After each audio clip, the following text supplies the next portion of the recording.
Have you ever had a thought, a truly brilliant, like world-altering spark of genius, and then maybe 10 minutes later you're making a sandwich and poof, Yeah. it's just gone, just vanished into the ether because you didn't write it down.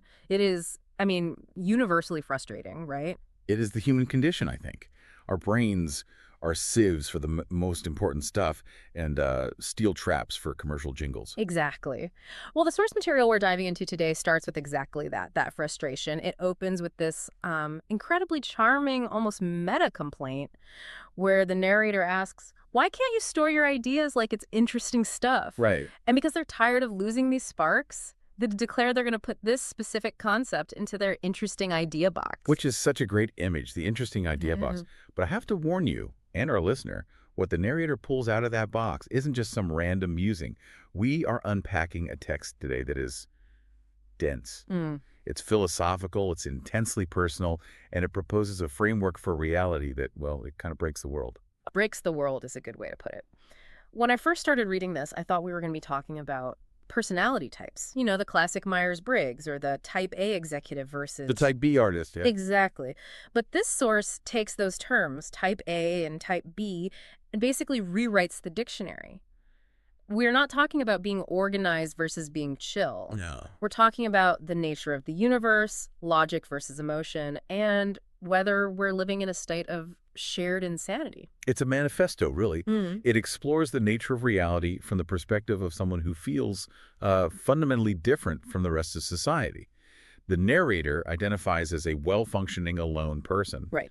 And throughout the text, they're trying to reconcile their internal logic, which feels very cosmic and physical, with a world that operates on what they call emotional logic. So the mission for this deep dive is to step into this narrator's worldview. It is a bit abstract, I won't lie. We're going to be talking about space versus time, the definition of sanity, and why the narrator thinks most of us are living in a fake construction. It's a lot.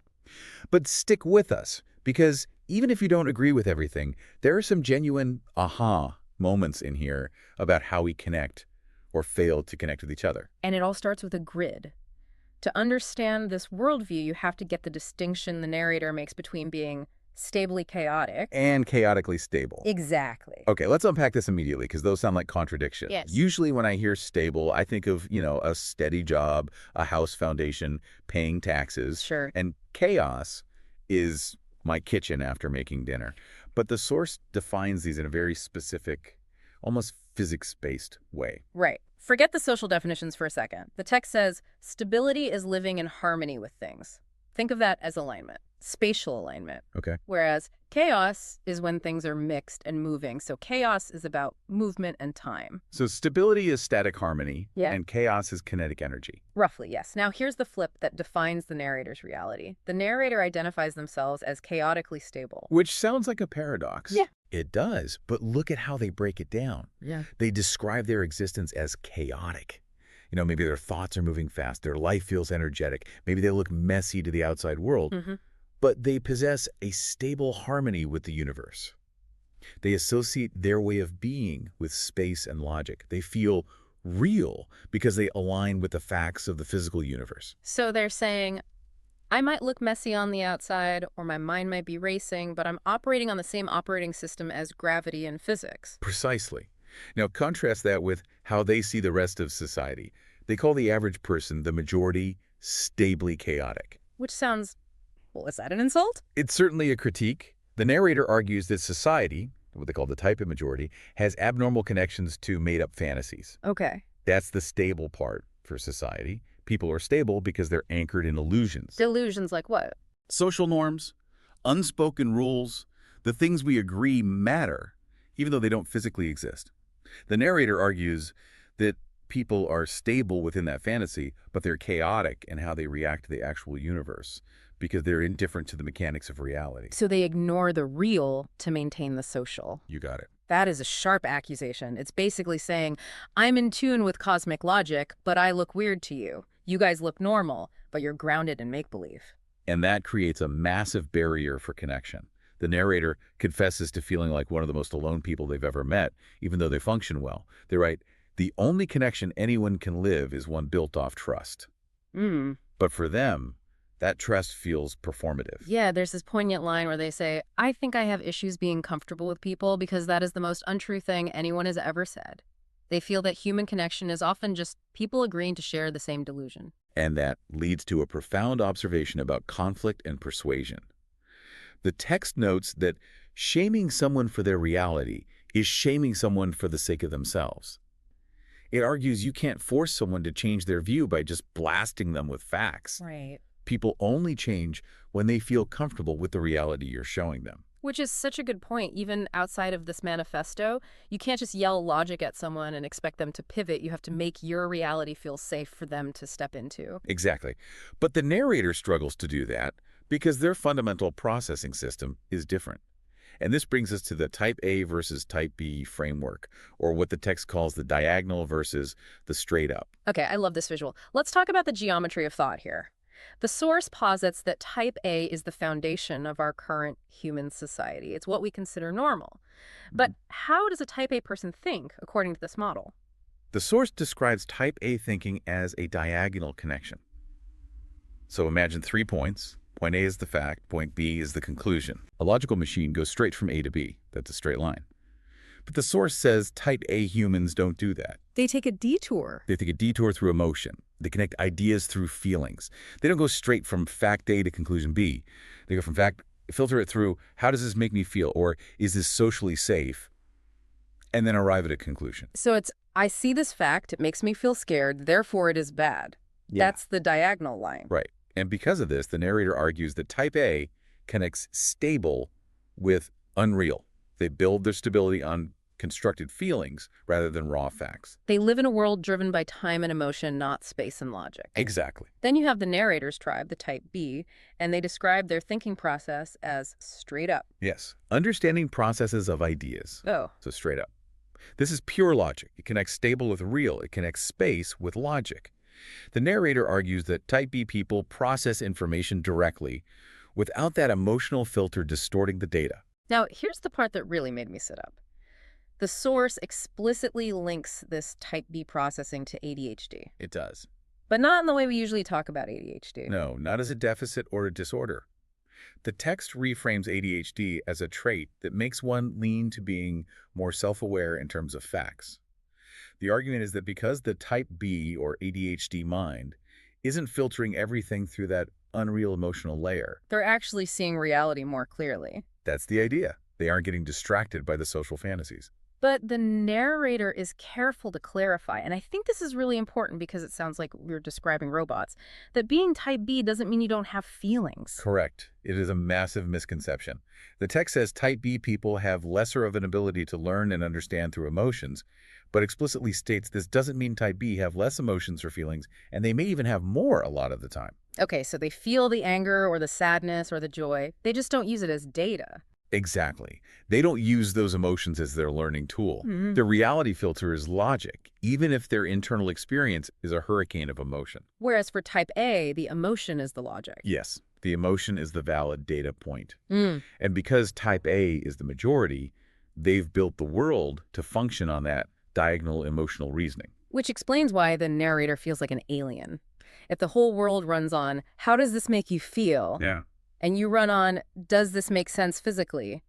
You're going to clash. You're speaking a different language. Completely. And that clash isn't just interpersonal. The source argues it's the basis of civilization itself. This brings us to what the text calls tribal insanity. Yeah, the text has this sort of origin story for society. It describes it as cavemen gathering followers using the power of dreams to manipulate and control. It's a pretty cynical view of history. It is cynical, but it connects back to that idea of the diagonal. The narrator suggests that civilization was formed by people, type A's, who used emotion to bind tribes together. They argue that humans are intensely tribal, so tribal, that we are willing to lose respect for individuals just to follow a belief or a tribe. The source calls it a survival strategy. We used to need that tribal adherence to survive the wild. You couldn't be a well-functioning alone person 10,000 years ago. You'd get eaten. Right. But the narrator suggests we're still running that ancient software in a world that maybe doesn't need it anymore. And the text applies this lens to modern politics as well. It does. It offers this impartial bird's eye view of the political spectrum, describing it essentially as different flavors of tribal emotionalism. Yeah, it breaks it down interestingly. It describes the left as a way of teaming up for everyone rather than living selfishly a collective survival strategy. On the other hand, It describes mental nationalists as wanting control or supremacy for the war heck of it. the war heck of it.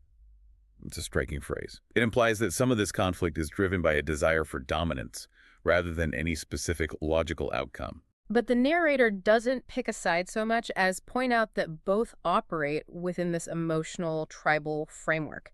They're both systems of diagonal thinking. Right. And that brings up the role of laws. The source argues that modern laws are the only thing keeping us from tearing each other apart. Yes, it says laws allow us to coexist because they care about emotions and individuals, countering our natural, rougher tribal instincts. But the underlying implication is that without these enforced structures, without the fake rules we agree on, our shared insanity would take over. Let's talk about that term, shared insanity. Yeah. Because the narrator drops a bomb at one point. They say, we're all insane. We're all seeing reality, right? Although it's only when we believe in it. The argument here is that society is a fake construction. We believe in myths, gods, nations, and what the text calls fake monsters. It's the idea that if everyone believes a lie, it becomes the truth. Yes. And the narrator feels alienated because they don't subscribe to the specific insane that the majority believes in. It is the emperor's new clothes on a global scale. The narrator sees the naked logic of the universe, the physics, the cause and effect, while everyone else is complementing the invisible fabrics of social norms and emotional constructs. And when you realize that, the connection problem we talked about earlier makes total sense. It does. Connection, for the majority, is just agreeing on the same delusions. That is heavy. So if humanity is just this ball of shared delusions and emotional logic, the narrator asks a pretty existential question. Are we parasites? Are we just a mold growing on the universe, messing up the clean logic of space? It's the existential dread kicking in. But the answer the source provides is surprisingly redeeming. The narrator concludes, no, we are not parasites. We are time. We are time. We are the time to the universe's space. Yeah. I love that imagery. It's a beautiful dichotomy. The universe, nature, physics is space and logic. It's stable. It's the board the game is played on. Humanity is time and emotion. We bring movement to the static. Exactly. And there's this theory of self-destruction involved here. The source says nature naturally destroys itself. Entropy, change, evolution. And humanity mimics this. We are doing what reality already does, and better. Now, that's the quote. The narrator suggests that our chaotic, emotional, time-driven existence is actually accelerating the universe's natural process of change. We aren't a mistake. We're a catalyst. Which leads to my favorite metaphor in the whole text, the acid metaphor. You can't fight acid with acid. You just need to let acid bite, live, and burn. That is so intense. Unpack that for us. Who is the acid? We are. Humanity is the acid, the environment, the universe, reality. That's what we're reacting with. And usually if you spill acid, you try to clean it up. You try to neutralize it. Exactly. But the narrator is saying, don't. You can't fight the nature of humanity, this chaotic emotional force, by trying to be more chaotic or aggressive.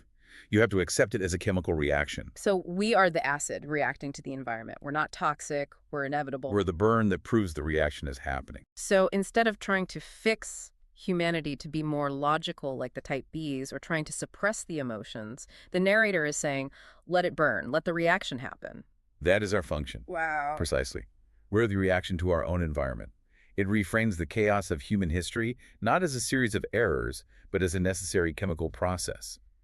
The friction between real logic, nature, and human logic, emotion, is what creates the experience of time. But there is still a conflict there, right, between human logic and natural logic. The narrator doesn't let us off the hook completely. No. The source notes that human logic is drawn from emotion because nature's physics hasn't learned how to teach independent conscious minds to think like how the universe thinks. We're still learning. So the physics, the nature, is intensely complex and stable. And the human mind is emotional and unstable. Yeah. The friction between those two things is the human experience. So we have this narrator, this type B, chaotically stable person, standing on the sidelines watching the stably chaotic acid of humanity burn through time. And they're trying to figure out their place in it all. And that brings us to the conclusion of the text, which is quite personal and actually quite vulnerable. The narrator reflects that they feel they are failing to live up to humanity's destruction because of their type B nature. They aren't burning as hot as the type A's. Exactly. They aren't as wrapped up in the emotional tribalism. It sounds like they feel they're missing out on the party, even if the party is the world ending. In a way, yes.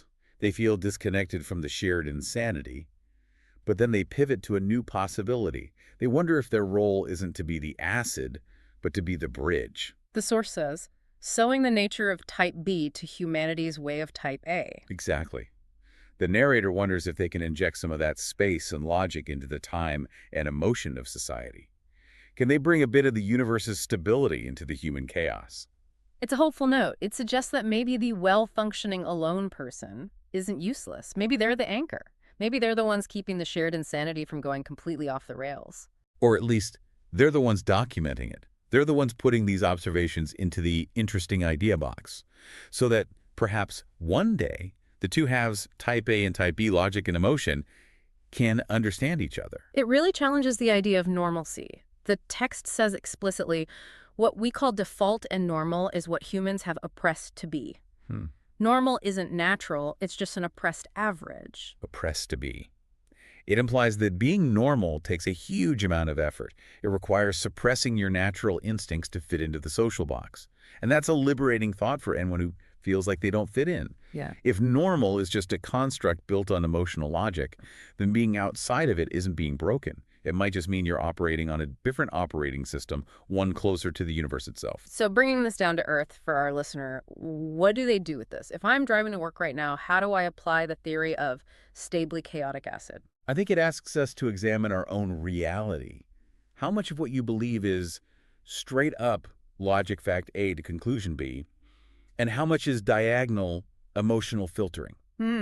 Are you angry at a situation because the facts are bad, or because your tribe expects you to be angry? It's an audit of your own mind, and maybe it's also a call to look at the type B people in your life differently, the people who seem a little detached or blunt, or who don't get swept up in the drama. Right. Instead of seeing them as cold or broken, realize they might be seeing the space while you're focused on the time.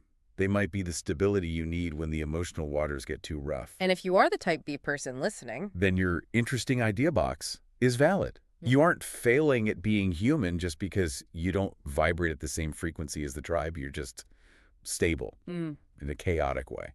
As we wrap up this deep dive into this fascinating manifesto, I want to leave you with the source's final cryptic definition. It's something that has been bouncing around in my head since I read it. The narrator says, thinking differently is thinking with vibration or not. Thinking with vibration. Exactly. So take that with you today. Ask yourself, are you vibrating with the shared insanity of the tribe, or are you standing still in the stable chaos of the universe? And is that vibration moving you forward or just shaking you apart? A question for the road. Thanks for listening to The Deep Dive. See you next time.